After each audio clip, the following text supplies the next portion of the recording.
Arnold Classic is around the corner and RX Muscle has you covered with previews and analysis from the top minds in bodybuilding and interviews with the top competitors and personalities in the sport. It's RX Muscle's Iron Road to the Arnold, sponsored by SciTech Nutrition, only on rxmuscle.com.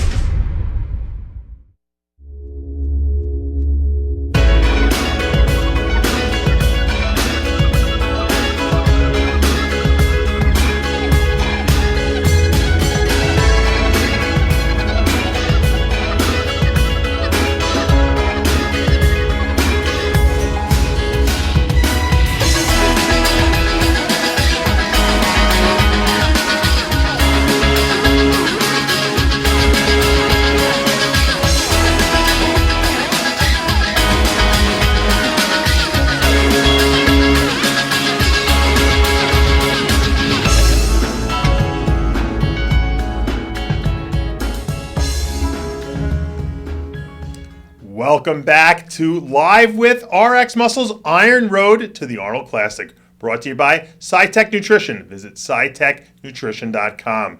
I'm Dave Palumbo, and we're here tonight with Mr. Muscle Intelligence himself, Ben Pakulski. Welcome. What's up, Dave? How you doing, man? Good. I heard some good stuff about a new gym you just opened up called MI40 down there in Florida. You got it. Before we get to all the other stuff, you got to tell me about it because this guy was so excited. I don't remember who it was who told me about it, but he said the gym was just like unbelievable, the best equipment he's ever seen. Man, I'm a fan of bodybuilding, and I'm a fan of training, man. I love training. So I went out and literally hand-selected every single piece I've ever wanted. Like I was a 17-year-old kid shopping in Toys R Us, and I just went and picked everything from around the world. I made kind of a wish list, and I've checked off literally every single piece on the list. We've got, 2 sets of dumbbells up to 220. We've got, so the Watson dumbbells, which are the best dumbbells in the world, the UK, stainless steel. They're beautiful to look at as well as awesome to use. We've got all literally hand-selected every piece. We've got an awesome brand of equipment called Prime, which I think is literally the best stuff in the world. We've got 5 leg presses, 4 hack squats, 4 squat racks, the best Alico bars, the best plates, like literally everything I've ever wanted. And I put it in a 10,000 square foot private facility just for me. And literally everybody that comes here doesn't want to leave. So it's a pretty awesome place. Like I said, it's private. We do camps every month, so people can come attend a camp at the gym. It's either a 2-day camp or a 4-day camp where we basically teach you everything you need to know about training for each body part. And what does it cost to go to one of your camps? Like, what does someone have to pay for like a 2 or 4-day camp experience? 2-day camp is $9.97. 4-day camp is $14.97. We do early bird discounts if you get in quick. We book them literally every month, and they're sold out within usually 3 or 4 days. So we try to launch them within 6 or 8 weeks prior to the date, and then they're sold out within 3 to 4 days. And the irony of it is most of the people, I would say 95% of the people, are from outside of the U.S. So we get people coming from Europe, South America, Australia, literally everywhere, and Canada. And very small percentage of people coming from the U.S., which is kind of ironic considering it's here. But yeah, we get people coming, emailing from like Orlando, which is an hour away, going, "Oh, when are you going to do the camp in Orlando?" Lazy asses don't want to even drive an hour. Whereas we get people flying from Australia to come to the camp. So, yeah, man, I mean, it's awesome. It's a great experience. We try to make it a life-changing experience, right? We get people coming here. When they leave, not only are they getting, a program, they're learning how to train. We're helping them with nutrition. Trying to literally, like I say, make it a life-changing experience. And it's not just like, oh, I went and had to work out at Ben's gym. It's not what it's about. So, it's a 2-to-1 ratio of attendees to trainers. So we can literally get 6 or 7 trainers. It's a very small group of people. Max is 15 per class per group. And so it's a good, intimate 2 workouts a day type of thing where we're kicking your ass and teaching you as much as we can in a short amount of time. It's interesting because I give my Secrets of Becoming a Diet Guru class, which is how to become a diet coach, and same thing. I give it in New York. No one from New York shows up. It's all people from out of state or actually out of country, like you said. And I can't figure out why the guys from New York are not attending it. It's really bizarre. But I think it goes back to the old thing that they always love you from where you're not. You know, people who see you all the time, they take for granted the knowledge that you have. But it's great that you're giving back like that. And I got to definitely come down and see that gym at some point because it sounds like a great facility. I got to ask you because it's driving me crazy. What did it cost you to outfit that gym? It had to be a huge, small sum. Yeah, man. I mean, you know, I funded it. It's got to be an impressive number. Well, man, I'll tell you what. It's all out of my pocket. I didn't take any loan. It wasn't cheap, man. I'll leave it at that. I mean, so the place I built it in prior to me taking it over was a printing shop with like huge holes in the wall and massive equipment in here, and I had to move all that shit out. There was a second floor. I literally was a shell. And if there's actually videos on YouTube of what it looked like before and then kind of the progression of it, it was a shell, man. So it was a huge undertaking. It was probably almost 7 months, 6-7 months before it was. Even now, I don't think it's complete. I mean, there's still more things I want to do, as you can imagine. But it was a big undertaking, man. We'll say it wasn't as much as $1 million, but it was more than $500,000. Very big, and the reason I ask you that, there's a reason. I'm not trying to throw outrageous numbers. It's a huge amount of commitment on your part to put that much money into a facility. Okay, when you're not opening it to the public, you're making it a private facility. That just shows how much you care about this thing and how passionate you are about it. Because you probably could have done it for half that amount, and it would have been just as amazing to most people. But you did it because it was a labor of love. That's the point. And dude, I wanted to make it perfect for me, and I don't know if I'm a perfectionist, but I want it to be awesome. I want people to come in and go, holy shit, and I want to come in and go, holy shit. I don't want to come every day and be stressed about something and be like, that looks like shit. I don't want to, I want it to be right, man. I want it to be tight, and when people come in, I want them to go, wow. Like, dude, I'm such a fan of bodybuilding and training that I grew up, training in hardcore gyms, traveling the world, and appreciating what a gym is, what a gym's meant to be. And I despise health clubs, man. Like, the typical big box health clubs make me want to vomit, and I don't want to go. Not only because they're massively overpopulated, but the equipment's a joke. So I hate it, man. So, and I built it for that. And I know there's hundreds and thousands of people out there just like me who despise what the big box gym is and where, the $10 model is taking the gym industry. So I went to the antithesis of the $10 model, man. If you want to train at my gym, it's not cheap, but it's private. You get to come in whenever you want. You get 24-hour access. You get a code to enter when you come in. You can't even open the door from the outside when you walk up on the street, man. The door's locked. You got to be able to enter a code to come in, or someone's got to buzz you in. I just don't want random people off the street, man. You can't just come in. You have to work with a trainer at least to start to make sure you're up to par. I don't want idiots coming and training my gym. I want it to be awesome. I want everyone to have awesome progress. I don't want anyone to come in who doesn't have goals and a plan. So we'll help anyone with a goal and a plan. We'll help you achieve that goal. We'll help you set goals. I think, the gym has been ruined because you have so many people that go in the gym and look the same day in, day out, don't ever get any progress because they don't know how to get progress. They don't know how to achieve their goals. So we're trying to overcome all those things as well as putting it in a badass facility that you just love to be in, man. And, the slogan of my gym is excellence without ego. So no one in here has an ego, nobody. And if they did, I kicked them out because, as I said, I built this all from my own pocket. I don't need your money. I'll kick you out and I'll train by myself in my little dungeon by myself. So, man, it's an awesome place. It's like a family environment, and every single person that comes here has loved it. So, do you have like a nervous breakdown if someone puts their foot up on a bench or something like that, or are you? No, man. If you're using the gym respectfully, dude, I encourage you throwing the weights, dropping weights. If you're training hard, keep yourself safe. If you're being an asshole, I'll kick you out. But, dude, I'm not anal about walking on things or dropping dumbbells or dropping plates. If you're deadlifting, drop the weights, man. If you're squatting, you get stuck, dump it. I don't care. If you're respectful to my stuff, I have no problem. If you're being an idiot, then you probably wouldn't be in my gym to begin with. Ben, in 2013, you kind of shocked the bodybuilding pro world, that is, when you placed second at that Arnold Classic. How did your persona, your life, the perception of you as a bodybuilder change after that second place finish? And I don't know. To be honest, you tell me, Dave. I really don't know how it did. I think it validated you. Well, you know me, man. Like, I've always believed in myself. I always believed I could do it. It was just a matter of, like, sometimes shit gets in the way, man. Sometimes life gets in the way, and unfortunately, you know as well as me now. Like, I've got 3 kids and a family. Sometimes bodybuilding is no longer your first priority, man. And since then, up until that point, it really was. And since then, it's kind of shifted a little bit. And, I've always believed I could do it. I've always believed I could be top at the Olympia if I put my mind to it, because I'm a pretty committed guy, man. When I say I'm going to do something, I do it.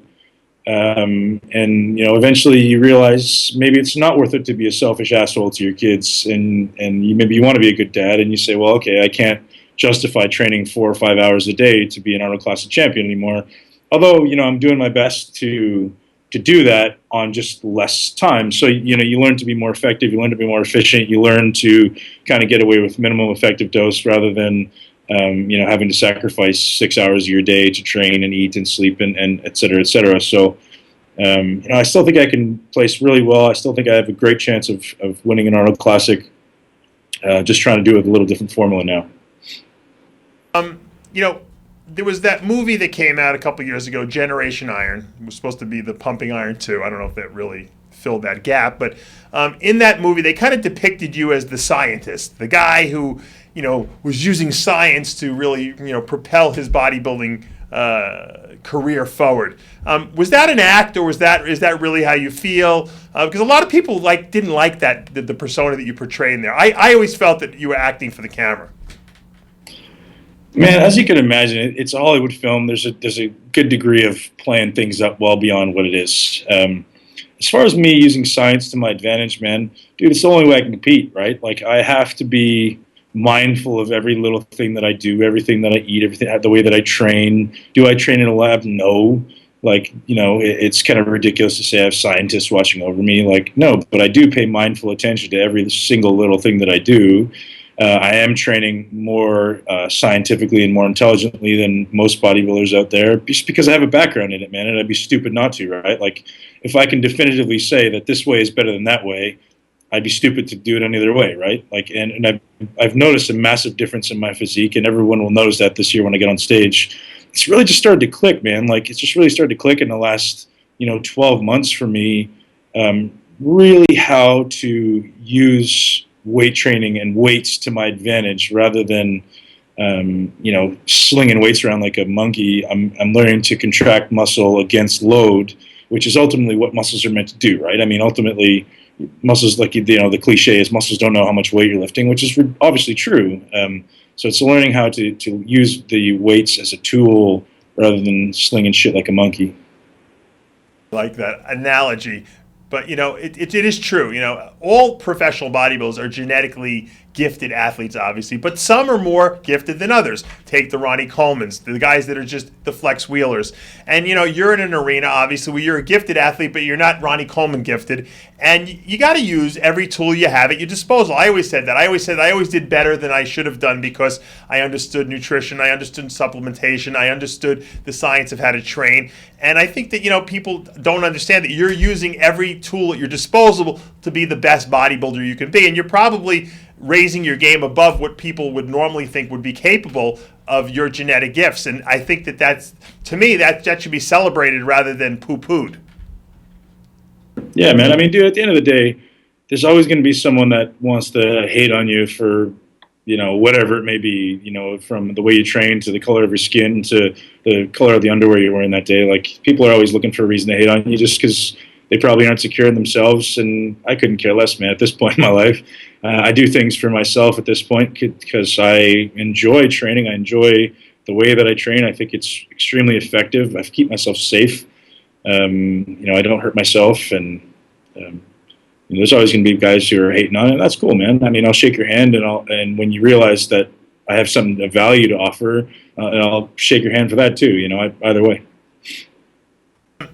The Arnold Classic is coming up in 2 weeks. Your name is obviously not in the lineup. You won't be doing this year's event. You're waiting to New York Pro. What led you to the idea, or I guess the strategic move to skip the Arnold this year and do the New York Pro, given that you had been doing the Arnold the last 3 years in a row? 5 years in a row. Sorry. It's all right. No, it's been a long time. To be honest, man, I was dieting for the Arnold's. Full disclosure, nobody knows, but I was dieting. I did 4 weeks of diet for the Arnold, and I ended up tearing my hamstring, and I wasn't training, I was being an idiot. And it wasn't a terrible tear. It was just enough to keep me off the list, man. It was just enough to keep me out of the prep. Because, you can't do the Arnold Classic and be 70%, and you could imagine a hamstring tear, even if it wasn't massively, massive tear that was going to inhibit my aesthetic, it was absolutely going to hinder my ability to train 100%. So, it kept me out for about 4 weeks. And because that was kind of the middle of prep, I just shut it down and, pushed it back to the New York Pro. And obviously, man, I did New York Pro in 2010, and I love the show. It's awesome. So plus it allows me to compete a few more times consecutively. That was another kind of side note for me was, after the Arnold, the only options are Australia and then Brazil. And I don't want to go to Australia and Brazil. I've gone too many times now. So I just want to kind of stay local, stay in North America, and do 3-4 shows in a row to compete, man. I've never really done that in my career. So I'm going to do a few shows and qualify for the Olympia. A good plan to me. Now, you also have another... you keep adding new job duties to your repertoire, to your resume, I should say. You're taking over Dan Solomon's role on Pro Bodybuilding Weekly now, which I think is now called Pro Bodybuilding Worldwide. And how'd that come about? You and Chad Nichols are the new hosts. Well, Chad and I are tight, man, and Dan and I have become really well acquainted in the last 6 months. Since Dan was launching his Digital Muscle project. Him and I have been in pretty close contact regarding stuff to do with that.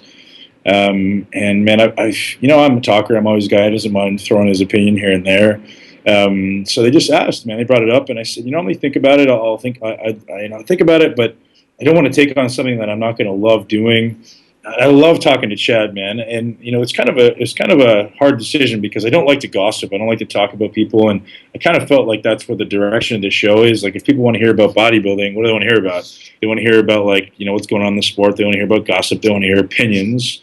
And as an athlete, I'm not really entitled to an opinion. I don't want to give opinions of my competitors because it doesn't matter what I think, and I would rather keep their respect and compete against them rather than be the asshole that everybody's kind of pissed off at the moment. So yeah, we kind of talked about it. I said, listen, man, I'm not going to be controversial. I'm not going to throw stupid comments out there to get ratings. I'm happy to give my opinions, or I'm happy to, observe what's going on. And, man, my thing with bodybuilding is I love training. I love helping people understand the contest process, the training process, all these things. And if I can contribute that, then maybe people will listen, who knows? And I guess they like the idea of having someone who's a little more current on there, someone who's got some behind-the-scenes access to some cool things. So, if that's what it turns out to be, then, hopefully that works out.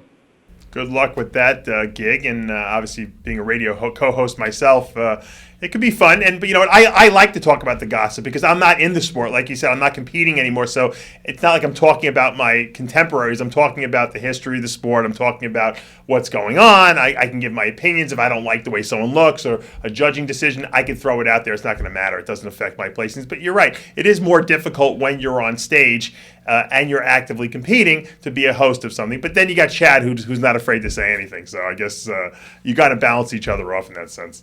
I think one of the cool aspects will be, and this is one of the reasons I chose to do it, is because Chad and I are probably going to be working together this year for my prep. And I think it'll be a cool insight for people to hear what's kind of going on with me behind the scenes. So do our kind of check-ins with each other on the radio show. I think people would be interested in that, especially if I didn't do New York and the Olympia, and they kind of get an update. And I think people will tune in just for that, if nothing else. So. Now, SciTech Nutrition has been in your corner for a number of years now. Obviously, you've traveled the world with them. Is that something that you still enjoy? Do you still enjoy getting on a plane and going to foreign countries and meeting all the fans? Because that was something I always loved as an athlete. And obviously, with SciTech, they give you that ability to do that because they are a worldwide international company. Right. I'll tell you what, man, I think it's the best part of my job because when people come to see me at an event, they don't line up to go, "Oh, Ben Pakulski, I love you. You're my favorite bodybuilder." Nobody gives a shit about me as a bodybuilder. Well, some people may, but most people say, "Ben, you changed my life." So with my online training, with my programs, with my videos, etc., I'll have the biggest...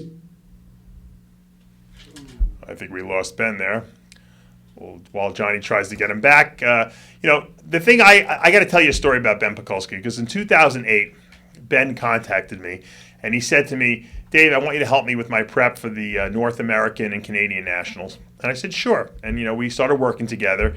And, the thing that struck me about Ben was a very confident guy, and to me, I like to work with confident people and Ben obviously was he really enjoyed the science of, what I was about. And I think, we worked well together because he asked a lot of questions. I had a lot of answers for him.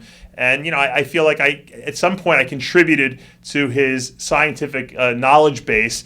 And, he took a lot of the information I gave him and he ran with it and he became his own man. And I think that was great. And to be able to see him, turn pro at that Canadian Nationals and then go on to what he's done today is impressive. Ben, we got you back. I was just telling everyone how we first met in 2008. And, we worked together for the North American, Canadian Nationals when you turned pro. And, to see the evolution of your career from that point, not only from a competitive standpoint, but also from a knowledge base and what you're now giving back to the community is just, it's admirable. Thanks, man. Thank you very much. Yeah, I remember, first time we interacted through Steve Bleckman.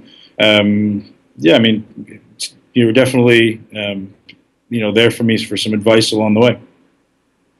We were talking about visiting all around the globe, and you visit with right. Talk a little bit more about that. Yeah, man. So, I get, typically I get the biggest lineups at the SciTech booth, and it's not because people line up to me and say, "Oh, Ben, you're my favorite bodybuilder. I love you as a bodybuilder." They line up to say, "Ben, you changed my life with your training, with your programs, with your videos." And that to me is the most rewarding thing possible, right? Like, I don't give a shit if people like me as a bodybuilder. Like, if you like me as a bodybuilder, great. That's awesome. Like, I do it because I love it. I don't do it for the recognition. But, the fact that people come up to you and say, "Man, you changed my life," that's impactful, and that motivates me to keep going, man. That's why a lot of my focus now is shifted toward helping people, man. That's why I built a gym, to drive my online membership site, to provide more content, to provide more value to the people who follow what I do. That's ultimately what it's about, man. Who gives a shit if people like me for my legs, for my calves? It doesn't matter, right? That's going to go away eventually. It's kind of like looking at a chick who's smoking hot when she's 27, but by the time she's 40, she looks like a chewed boot.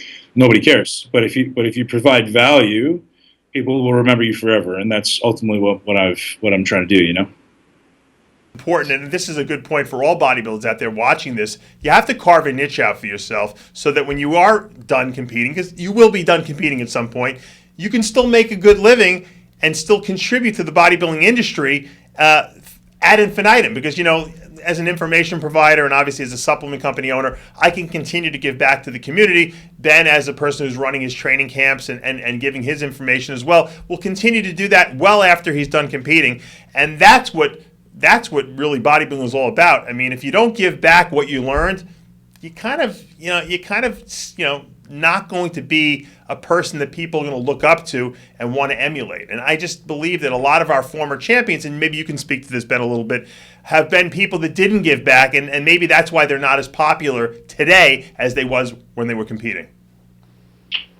Like I said, man, people love them for their physiques, and they'll maybe forever love them for their physique, but they're not changing anybody's life. They're not impacting their life in any way other than that, right? So, when I started training, I was 17 years old, and I looked for that one person who I could listen to with respect to training and nutrition and supplementation and all that stuff. And there's nobody, man. You have to kind of put together this kind of mishmash of 8 or 10 different guys to really learn all the information. So I kind of set out to become that guy. So, not that I say I know everything about nutrition, because I know means my nutritionist. But when it comes to training, I believe I can teach somebody or everyone something. So I tried to become kind of the master of, hypertrophy training. Obviously, along the way, I learned quite a bit about nutrition, supplementation, in the hopes of just being someone people can rely on for great information, man. No bullshit. Great information, and people continue to come back and buy my programs, and you can join my member site, and attend my camps at the gym and watch the videos on YouTube, et cetera, et cetera. And so, that's just that you got to transcend what is going to go away. Eventually your looks are going to go away, and you got to have some value of substance behind it. I couldn't agree more. And I want to just wish you the best of luck, obviously, with your prep for the New York Pro, your MI40 gym down there in Florida, and, of course, the hosting job at PBW. and SciTech Nutrition. You got a lot going on your plate. I want to send my best out to your family, Ben, and thanks for taking time to talk to us tonight. Thanks, Dave. I just want to quickly shout out to SciTech, man. Like, I've been with these guys for 2 years, and they're a fantastic company, man. I couldn't be more happy. Treat us like world-class superstars. Their products are fantastic. They're always researching. They're always actually asking for my input and my insight on how to better their products, how to improve new products. And they're just such an awesome company to work with. I'm so appreciative, and I'm even more appreciative now here in the U.S. Because, I mean, I get emails every day of pissed off clients of mine saying, why can't I get SciTech in the U.S.? So now you can get it in the U.S., so everybody's happy about that. So thank you, SciTech, and I appreciate it. Take us to the end of another episode of Live with RX Muscle's Iron Road to the Arnold Classic, brought to you by SciTech Nutrition. Visit SciTechNutrition.com. I'm Dave Palumbo. We'll see you next time.